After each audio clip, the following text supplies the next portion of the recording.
August the 31st, 2025. Guys, you're looking at the JPL model of Comet Atlas, Comet 3I.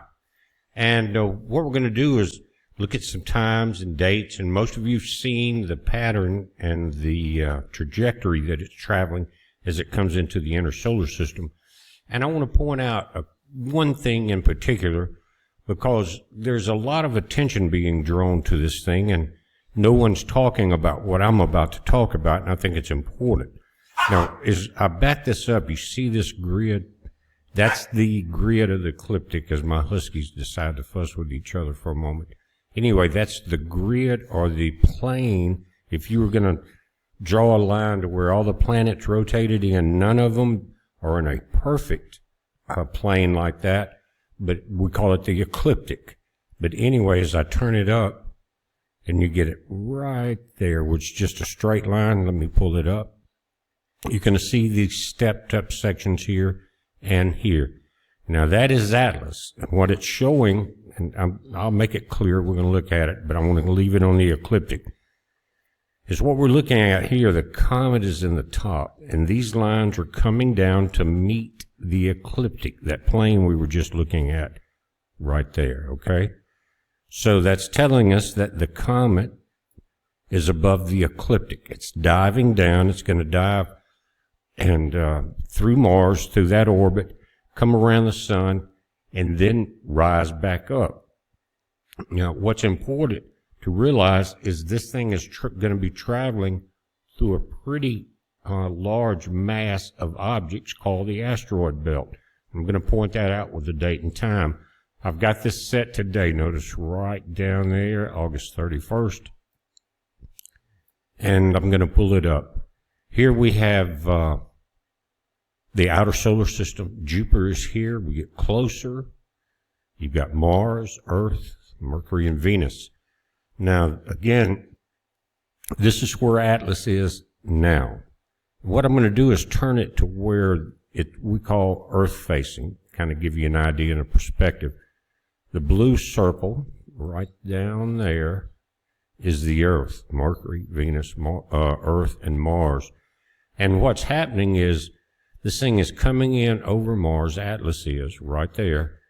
Then it's going to come around the sun, and the Earth is not really going to be able to see it, our ground-based telescopes, and any space-based telescopes that are going to be between the Earth and the sun, because the glare of the sun is going to stop it for a period of time, and then it's going to reemerge on the other side of the sun, and that's when it's about to get very interesting to me. Let me pull this back up, and we're going to look at the inner solar system. Again, the grid line you're seeing is the ecliptic plane, but nothing is exactly ecliptic in our inner solar system. They're very close, but nothing is exact. Especially when we get the inner solar system ecliptic. You can see Saturn's down here and Neptune is there, right? But what I want to do, like I said, from Earth, it will be coming in over Mars. So if you, right now, let me back it out. Here's where Atlas is. See that? It's above the ecliptic. It's going to dive between Mars and Earth as far as the orbits. And what you're seeing right here, let me get that as close as I can, is there's a point right in this area where it's not above it. You see the lines coming down to the ecliptic grid. And then as it comes through this area, it's in the grid, okay? And you see it start to rise and rise back out of the inner solar system. Back it back out. And gets higher and higher above the ecliptic as it's coming out towards the orbit of Jupiter, right? That's where Jupiter is now. Again, we're dealing with today's date. Now, there's something between Mars and Jupiter. I call it the fifth planet, the original fifth planet. It's now called the asteroid belt. And it's also heavily populated in the ecliptic grid that you're watching. So what does that mean? That means when we get into this area right here, where it's diving into the grid, because there's thousands of asteroids. Ceres is what they think is the largest one there, and it's really like a minor planet. but it's heavily populated. What happened, I believe, and many people and many scientific models show it also, is that back in the day, Jupiter was pulled. Something happened with the sun and the gravitational pull between Jupiter and the sun, and it was pulled in closer to orbit. And at that time, there was a planet between Mars and Jupiter, right there, and you can see that big gap. Anyways, Jupiter was pulled in when some type of gravitational anomaly happened with our sun, and it crushed that planet. Jupiter picked up extra moons. Saturn picked up moons because it followed Jupiter in according to the model. We've talked about it quite a bit over 10 years. But as it pulled in, it crushed that planet. And we now have the asteroid belt again. Earth picked up asteroids. Each planet with any gravitational pull probably has a couple of additional moons since that impact time. I mean, and again, it was called the planet of the crossing. You can see that in a lot of very ancient texts. Anyway, when it gets into this area, it's going to be diving through the asteroid belt. When it comes across, it's going to come right over the orbit of Mars, and then it's going to plow through the ecliptic plane where the asteroid belts are and start to rise out. But again, you can figure about halfway between Mars and Jupiter is a couple of AUs of asteroid belt, a very wide area. Now let's play this thing through. I'm just going to step it through so it won't go so fast, but notice your timestamp at the bottom. We've already left. Now we're at September 9th. This year, that's 9 days, 10 days away, but let's continue. Here's Atlas coming in. Pull up a little bit. It's going to dive over. All the planets are moving, by the way. You see Mars coming around, so Atlas is not really close to Mars at that point. Not really close to anything at this point. When you start talking about 1 AU, you're talking about 93 million miles. So 0.5, guys, you're over 40 million miles, right? Anyway, but gravitational forces from the sun and any type large object like this can attract each other. That may not be the problem. Let's continue with this. We'll step it forward. Now we're getting into October. Let me back up. There's Halloween, October 31st. And it's kind of lining up with Venus. See that? Where it's in the projection. Now, I've seen much faster objects as far as comets. I don't think it's a comet. As comet ISUN came through, guys, it went from 1 million miles a day out between the orbit of Mars and Jupiter. Of course, it was coming in towards the sun. Many thought it would hit it, but it was up to 11 million miles per day as it got closer to that gravitational tug.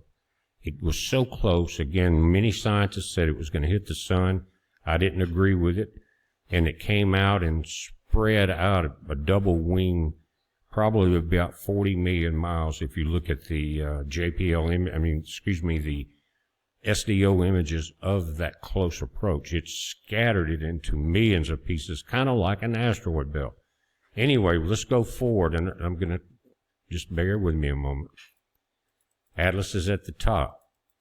Now, again, this is what I would call 0 point, right in this area. Nothing in these lines. Let me tilt it.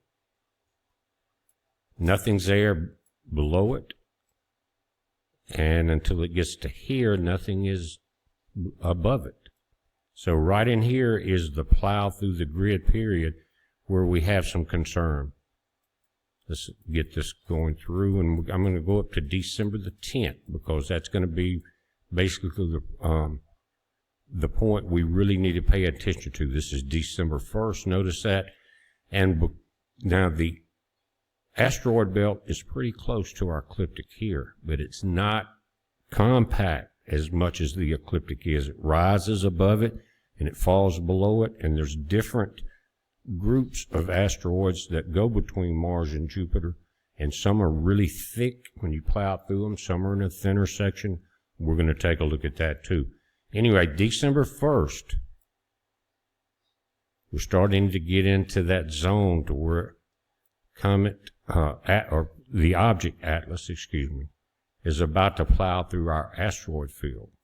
But I'm going to go up and show you December 10th, I think, is where it would be the most critical day. I'm not saying something could not happen at that point. But there it is. Notice 1210 right there. Another thing, 2.3 AUs from the sun, 1.83 from the Earth. But the sun distance is what's key here, 2.03 AU. That's twice as far as the Earth is from the sun. 1 AU, 93 million miles, so you're double that and a little above it. And let me pull this up as close as I can get it. Again, let me just pull it around. Okay. Now, back up a little bit. You see Atlas coming in, diving through that section right there where there's neither an up or down. Right here it's above, here it's below. But right in here you're going to have a few days of plowing through some heavy asteroids.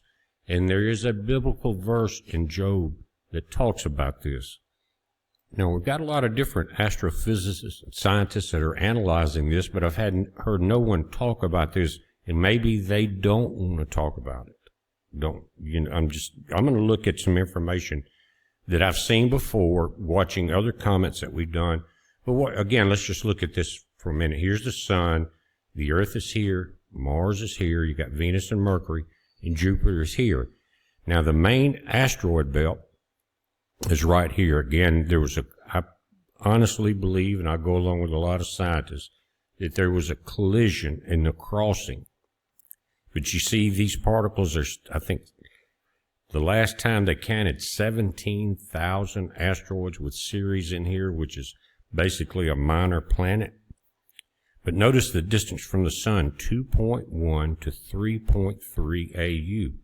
Now, we just got through looking at this thing leveling out in the ecliptic at about 2.1 or 2.2 right in there, all the way to, and it's going to take it some time to cross that belt.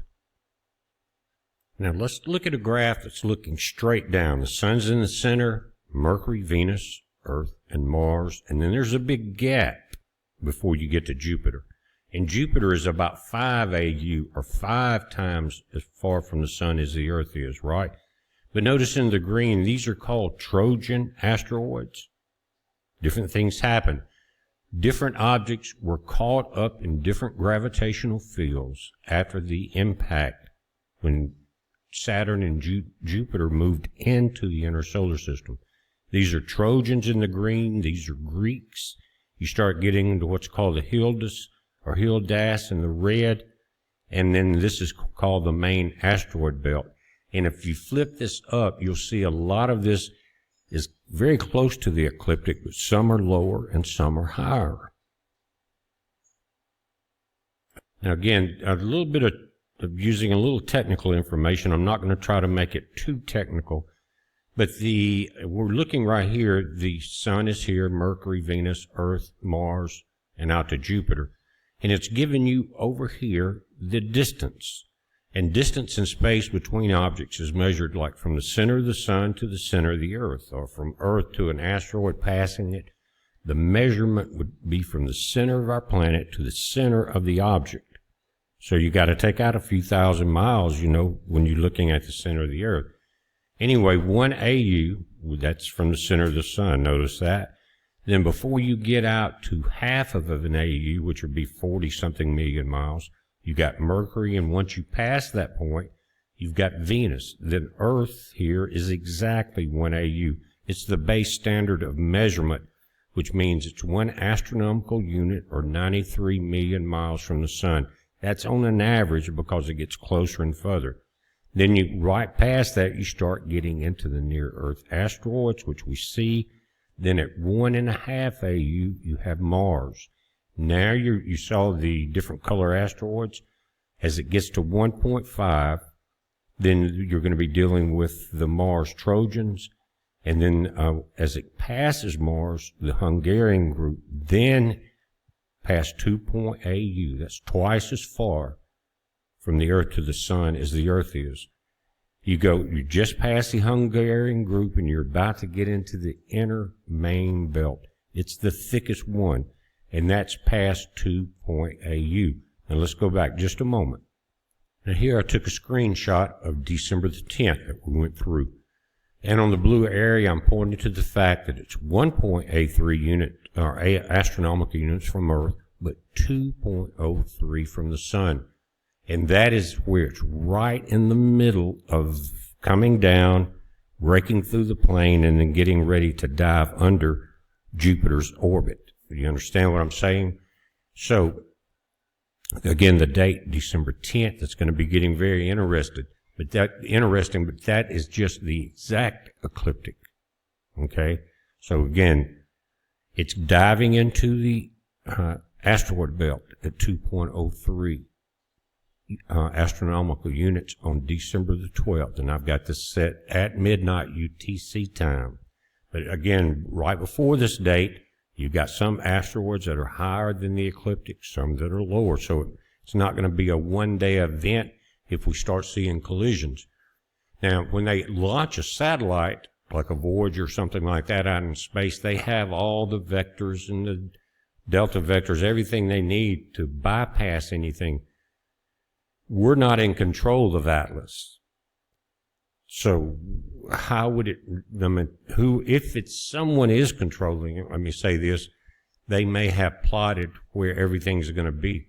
But you saw in the diagrams how thick the asteroid belt is. I mean, there's room to move between them. It's not a solid object. And when you think about the size of it, I guess 17,000 objects that they know of is not that big of a problem. But this thing is plowing through. Again, we're at 2.03 AU, so at 2 AU, it's plowed through the Hungarian group. It's not right on the line. Then into Vesta, this group. And then it goes past that 2.03 into the 2.5 AU area, which has the two largest objects, Pallas and Ceres. That's called the middle main belt.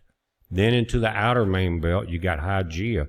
That goes from 3 AU to 3.5 AU, and you see it thinning out. But there's still the Hildas, we saw that, few asteroids between there, and then right at Jupiter, look at this, at 5 AU, Jupiter's between that and the Jupiter Trojans. But see this collection of asteroids, that's when Jupiter pulled back out. I guess it balanced the gravitational pull between Jupiter and the Sun, pulled back out, and these asteroids were pulled out with it after that collision, like our main asteroid belt. Guys, Jupiter is the binary twin of our Sun. Most every solar system has binary stars. And Jupiter is the only planet that does not orbit the Sun. Earth does, every other planet, but Jupiter doesn't. It has such a mass that the Sun and Jupiter orbit each other in a dance. Now, it's very close to this, much closer to the Sun, that invisible point where they spin around, but it's not inside the Sun the way the rest of them are. So Jupiter also has an 11.8 year orbit period, which exactly matches the minimum and maximum of our solar storms. You get into a solar max, you're at the top of about a 5.5 year period of Jupiter approaching our planet. Then it comes around, goes in its outer orbit, and for 5.5 years, you start seeing less solar activity. So it's matched to the solar cycles. We're in solar cycle 25 now. That's how they occur, is because of Jupiter. Now, just to give you an idea, you're looking at basically space radar images of asteroids. And at the bottom, this is what's important. Now, you've got the height, things like that, but 0 AU is where the Sun is, 1 AU is where the Earth is, 1.5 is Mars. And then before you get to Jupiter, which is out here past 5, you got to go through these belts, and between 2 and about 3.25 AU is where they're thickest. You see in the red and here, and this is just like they're measuring rocks traveling around in orbit between Mars and Jupiter. And that's what we're dealing with. This thing's going to be diving through some of the thickest sections. Now, we don't know it would take a computer and a lot of being good with a pencil, and it could be done, but you could figure out exactly what section of the asteroid belt this thing would be going through, whether it's a thicker section like here in the red, as everything rotates around, or is it in a thinner section? And it would have to do with, again, the thickness of the asteroid belt at that point. And it would have a lot to do with the initial collision and what was gathered around, possibly Ceres, because it's the largest asteroid that survived this, again, minor planet. And just one other chart, and I'm going to end it. I didn't mean to make it quite this long. Sun's in the center, Mars is here, and Jupiter's here. And you see where everything was trapped between between the gravity of the Sun and Jupiter. Here's your Jupiter Trojans. You saw it. This is colorized and gives you an idea of the bands. Once it gets back around the Sun and comes back past the orbit of Mars, it's got to go through this debris field. Got the main asteroid belt, the Hilda triangle, the Jupiter Greeks, and then you saw basically the inner belt, middle belt, and outer belt. And that's where the dive-through point is. So is that why attention is being drawn to this object? Because of the possible collisions? And at that point, it would be like a pool table, someone that really knew how to brake good. And where would that scatter things? Which direction? And everything would be thrown off that depended on this balance of orbit between these massive objects and the planets themselves. Again, as we get into December, it's time to start watching it for sure. Be right there in the Christmas season. And we're going to be watching for that. But again, it's a heads up, guys. Thank you for watching. Be safe.